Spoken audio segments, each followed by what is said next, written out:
Земјите од Европската Унија денеска ја започнаа координираната имунизација против COVID-19. Првите пациенти од 22 земји членки ја примија првата вакцина, додека останатите 5 тоа го сторија вчера, веднаш по пристигнувањето на првите дози, одбивајќи го повикот на Европската комисија имунизацијата да започне во исто време во сите земји членки.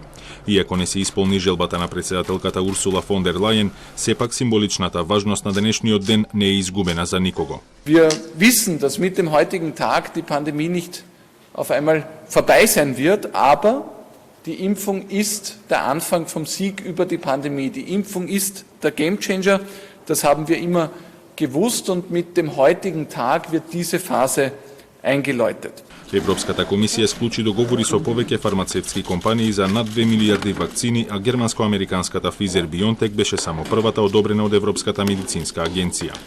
Од сега па натаму испораките ќе се случуваат на неколку денови, се додека не се исполни зацртаната цел да се вакцинираат што повеќе од 446 милиони жители на континентот и да се стави крај на пандемијата.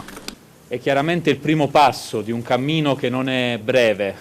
Come è noto abbiamo bisogno ancora di molte settimane di lavoro perché il vaccino possa essere somministrato a un largo numero di persone e in queste settimane ci sarà ancora da resistere, da combattere con gli strumenti che abbiamo imparato in queste settimane.